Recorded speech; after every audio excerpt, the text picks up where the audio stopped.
Well, hello, happy Friday to you. This is our third Geospatial-Next talk of the week, and I just wanted to close out the week with this brief talk and really reflecting on what I think has been a really big geospatial week. So let's dive in. So on a personal note, it's been an interesting week since my company, what were Critigen, have now rebranded, renamed as Lacana. I rather like that picture there. Pointing the wrong way, of a group of folks in a car having fun. It's nice to be on a journey with a group of like-minded thinkers. So again, from a personal note, it's a kind of a reflection on ambition and the far-sighted vision of a group of folks, the leadership of Lacana and an amazing staff. So it's really great to be on that journey, and you've read lots and heard from me lots about that today.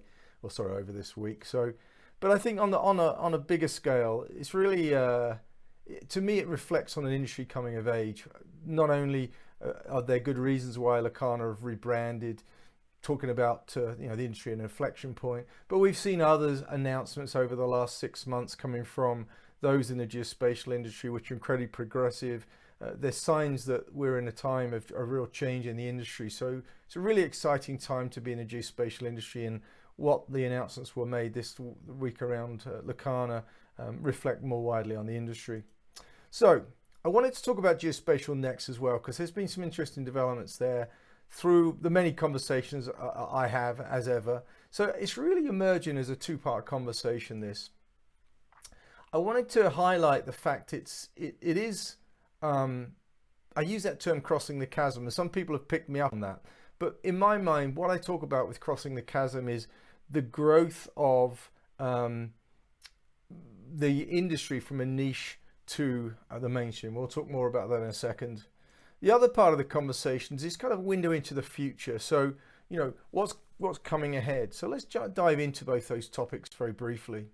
So like I just said, to me, in my mind, crossing the chasm paints a picture of us moving from a niche to the mainstream. So going from a departmental solution or technology to across the enterprise. So the part of the Geospatial-Next conversation, the crossing the chasm part is really around this: what's possible today. We hear a lot about the future, and I'll talk about that in a minute. But what can we do today that people don't realize? And some of that's around data. And again, I'll talk about something very specific. As I explore the world of data and I realize that we've got these mini sensors, and I've spoken about the fact, we're sending constellations up to space, we can put all sorts of sensors on drones, they're now light enough to put on a drone, and things that we can do on the ground indoors. LiDAR, 3D, iOS, sensors on devices. There's even newer ways to do things, and we'll explore this a bit more with a colleague actually, or a friend who's built a company that's actually collecting or extracting data from imagery. So an incredibly quick and easy way to generate high resolution geospatial data from images. So there's some really amazing things that continue to happen in the data world that we can start using today. They're not these pie in the sky things that someday in the future is going to be cheaper. These are things for today. One of my focal points is spatial integration. So how can we actually move GIS wider into the organization? My belief from Lacana, we're really focused there, is how can we integrate with business systems? So how can we take ArcGIS, for example, integrate it with SAP? We found really simple ways, or we've developed really simple ways to do that. So that's a big conversation that's continued to evolve today. A lot of people think spatial integration is super expensive and complex. It's far, far less so. So another conversation piece within this notion of crossing the chasm. Artificial intelligence, machine learning, much discussed, but practical examples of it, there's ever more coming out. And I really wanted to make sure that we in this crossing the chasm conversation touched upon some of the really interesting things that are happening in that world that are directly relevant to some of the things that we're trying to do and help us do things better, easier, faster.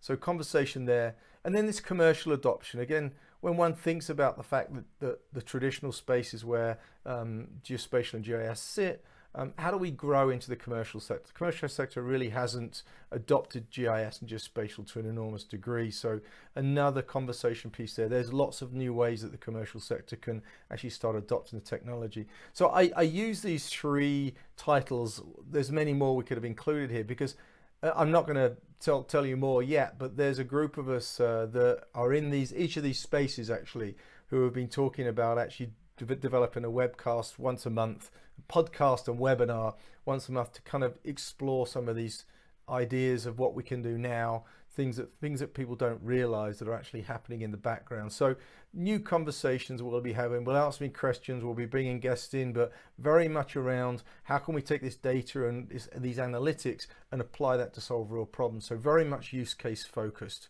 So more to come on that, but pretty exciting. The other area is this window into the future. So where are we going? So this is like kind of looking ahead and going, keeping an eye on the road ahead is how I would best describe that. And we're hearing a lot of talk about blockchain and crypto. Really hard to understand. Certainly we hear a lot about investing and people making lots of money, losing lots of money. But the basic notion behind blockchain and crypto are fundamentally changing the way that we're going to live and work and play. So it's a real change, but we're at a very early stage of that. So I mentioned in a previous talk briefly about Chainlink and the ability to have hybrid smart contracts. We'll dig into that a little bit without going into too much depth, but very much say focused on how blockchain and crypto are relevant to the geospatial world.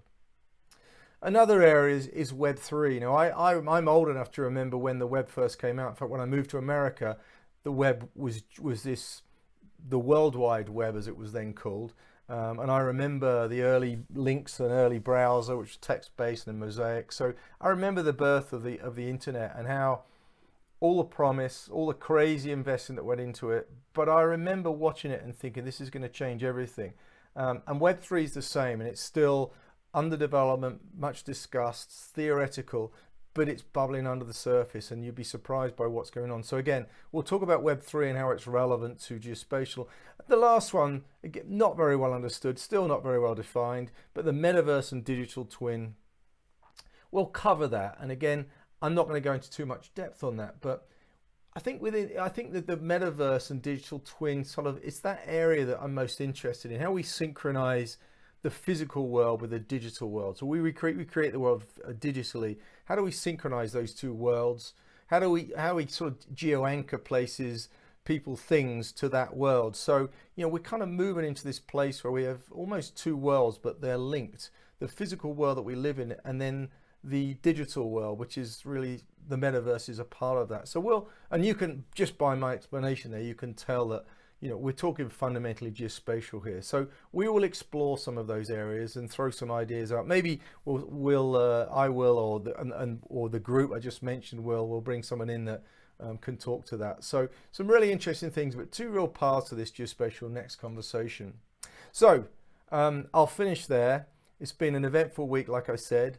The Lacana announcement this week is really in line with what Geospatial-Next is, and as a company, that's my work and my day-to-day. These conversations are much to do with that conversation. So yes, Lacana is part of this, but it's other conversations as well, which are relevant. So we'll keep marching forward. My name's Matt Sheehan. You can reach me at matt.sheehan@lacana.co, and you can find me in social media at @matt.sheehan. And have a lovely weekend. I look forward to some more talks and discussions next week. So thanks for watching.